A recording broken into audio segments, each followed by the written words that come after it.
and welcome to Smart Money. On this show, we guide you on how to make the most of your money and build wealth. So let's have a look at what we have on the show for you this week. Not just equity, but debt funds too carry risks. We find out what they are. And as always, we help you with your financial portfolio and queries.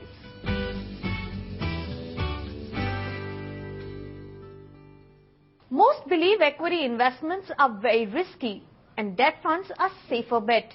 There is no denying that equity comes with its own risk, but so is the case about debt funds. They are not completely risk-free. So today on Smart Money, we will help you understand what risks you may be overlooking when it comes to debt funds, and therefore what all you need to be careful about. And for that, joining us is Hemant Rustagi, CEO, Wiseinvest Advisor. Thank you so much, Hemant, for joining us here. We are trying to sort of address a myth that investors have, that when it comes to debt funds, it is the safer bet. It will definitely perhaps be safer than other classes, but there are certain risks involved. And if you could enumerate what are the risks that one needs to really look into when it comes to debt funds? Now, when we talk about debt, the general perception is that only that money which I'm investing for short to medium term, or that money where I don't want to take any kind of risk, should go into debt. But what typically happens is when we talk about debt funds per se, there are a variety of debt funds which are offered by the mutual fund. Now, they are ideally suited for your one-day time horizon as well as a decade. Now, within that, like I said, you have money market funds, you have liquid funds, you have ultra short-term funds, you have short-term funds and income funds. Within income funds, again, there are a variety of funds following different philosophy and strategy. Now, the problem is that as an asset class, yes, it is true that debt is supposed to be safer.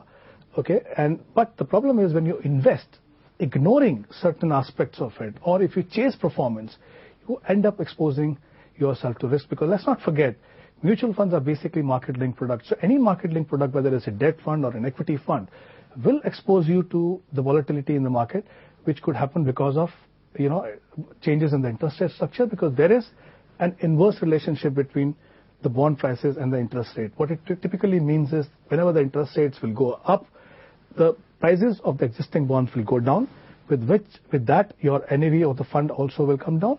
And in a scenario where the interest rate go down, it will actually benefit the existing bonds because they actually offer higher rate of interest, so the NAV will start going up. So I think it's very clear that there are risks available, there are attached to that, there are attendant risks when you invest in a debt fund. So one risk clearly is the interest rate. As I said, there is an inverse relationship, so you are taking interest rate risks. You must be very clear in terms of your time horizon. And the other risk is obviously the credit risk, whether the securities in which the fund is investing will be able to return your money or will be able to pay interest or not. So there are certain risks that any debt fund investor has to understand. But the key factor is, if you choose the appropriate fund, depending on what your time horizon is, I think you can eliminate a lot of risk. Time horizon remains a very key factor, Hemant, whether it's equity or debt funds, as you point out right now. But when it comes to debt funds, you're essentially investing in papers and securities. How should investors be finding out that how secure are these papers, how secure are these securities that the fund has invested in? I think the most important factor that every investor need to understand, that the basic differentiation between different kind of fund that we talked about earlier is the maturity duration of the fund's portfolio. Now, it's very, very important that the maturity duration of the portfolio of a fund in which you're investing should match with yours. Now, for example, if you're looking at parking short-term money, you could be looking at, liquid fund or ultra short-term fund. Now, these are the fund which basically invest in typically in money market securities where the maturity is very low.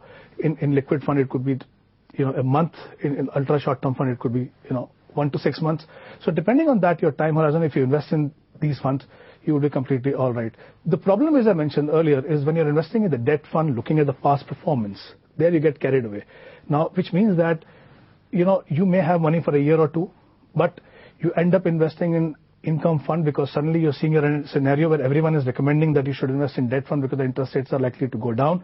So you look at the past performance where the return could be 14-15%, and you feel that, okay, even if it goes down by a couple of percentage point, I will still make 12%. But that is not how it works, because there another aspect you need to understand is that the tax efficiency of the debt fund. Now, when you invest in a debt fund, typically, if you redeem your units within 3 years, you end up paying short-term capital gain. So if you belong to 30% tax category, you end up paying 30% tax on your short-term gain. So you need to claim long-term, you need to be invested for 3 years. But if you don't do that, you may end up paying exit load, you may end up paying, short-term capital gain. If you match your time horizon with the maturity duration of the fund, like I said earlier, you'll be all right. The problem is when you look at investing for long-term or the fund which are meant for long-term investment. For example, there are different funds following different philosophies. There are funds which are called duration fund.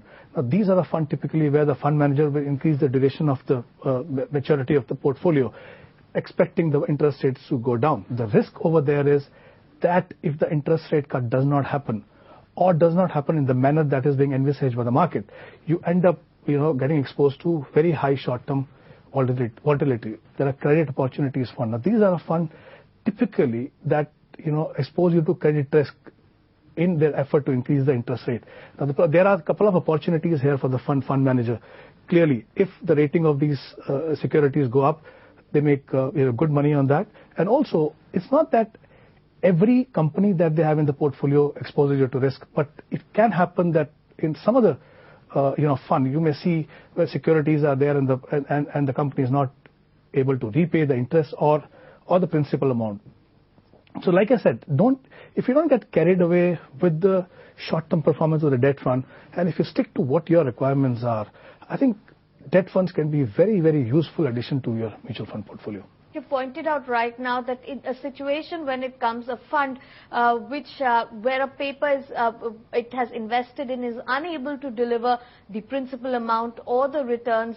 We've seen such kind of instances come in 2008 when the crisis started. As early as now, we're hearing about an instance as well. What is the recourse for investors, and how best can they protect themselves from such a situation? If something like that has already happened, okay, you can't do much. You need to then understand what is the right strategy for you going forward. Every investor should actually go back and look at their portfolio as to what kind of funds which are there. If they invested in funds, just looking at, as I mentioned earlier, past performance, I think it's very important for them to review their portfolio. Let's not forget that these funds invest in a mix of government securities, public sector debt and private sector debt. You see whether you're invested in a credit opportunity fund, what kind of portfolio it is. If you don't understand much, sit down with your advisor and understand. Also see that if there are funds which have very high exposure to certain securities, and which are these companies. So I think it's very important at this point in time to relook at your portfolio and ensure that you are in the fund which suit your requirement and time horizon. If that is not the case, maybe it's the right time to rebalance it. But if you're already invested in a fund which is facing some issue, invariably in these kind of situations, the fund manager will try to rework on the portfolio and try to recover the lost ground. So maybe it makes sense at times not to panic and allow the fund manager to do this on your behalf and kind of recover some of your losses which you may be seeing. But I think the key factor is, if you have not invested a significant part of your portfolio in these kind of funds which take credit risk, well, you may still be all right. But if you have gone overboard, invested a major part of your portfolio in that, like I said, it's a time for you to rebalance. All right, Hemant, thank you so much for joining us here at Smart Money. I appreciate you guiding our viewers and investors. Time now for a very quick break. To get our expert opinion on your finances, email us, call us, SMS us, or tweet us. After the break, we tell you how to build your retirement corpus. Keep watching Smart Money. To get our expert opinions on your finances, you can send us your queries at smartmoney@btvin.com. You can also call us on 022-4098-7098. You can also send us an SMS. Just type SM, give a space, write your query and send it to 977-327-0010.